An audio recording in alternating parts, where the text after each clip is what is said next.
Starting Tuesday, April 14, kerosene and liquefied petroleum gas or LPG will be sold minus excise taxes for the government. President Bongbong Marcos made the announcement on Monday afternoon as he invoked the emergency powers granted him by Congress last month to help consumers cope with rising fuel costs. Ang katumbas nito ay 3 piso at 36, how much is this? 336. 3 pesos 36 ang bawas ng kada kilo ng LPG, halos 37 pesos sa isang tangke ang mababawasan ng presyo.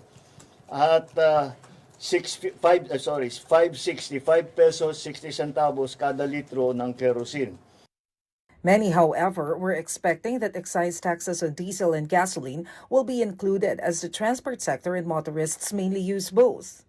The president says the tax cuts for the vital fuels will be discussed in the meeting of the Unified Package for Livelihoods Industry, Food and Transport or UPLIFT Committee on Tuesday. Recall that the president had announced last week the government will provide a 10 peso per liter discount to PUV drivers at select gas stations as part of its continuing aid package. This will start in Metro Manila and will be expanded at an undisclosed date to other areas. That fund will not exist if we remove the VAT on petroleum products alone. So that's the reasoning behind. We will still examine it. You know, like I keep telling you, there's nothing that we are not looking at as a possible option. We are looking at all the options. Apart from the announcement on the excise tax cuts, President Marcos also faced the media amid rumors about his health.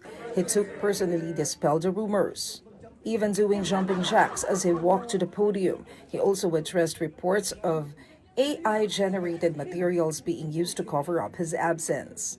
Ano po, ayan o, this is, hindi it's at the tape, it is I am carrying my statement for this afternoon, which is what I'm going to make. It is April 14, we're going to talk about the excise tax. So this has been done today. Several social media accounts recently claimed that the president was either suffering from stage 4 cancer or was confined in a private hospital. I challenge anyone who are saying that I am sick, that they come and exercise with me. We will see who is stronger. You come to the gym with me. Tingnan natin kung sino mas malakas magbuhat ng weight.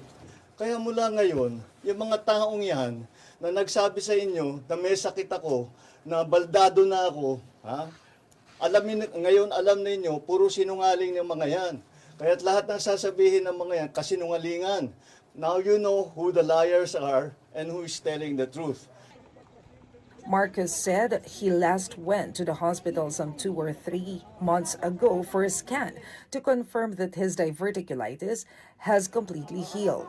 He said his diet is back to normal and that he is only taking maintenance medicines for gout and hypertension. For News 5, Maricel Halili, We Are One News.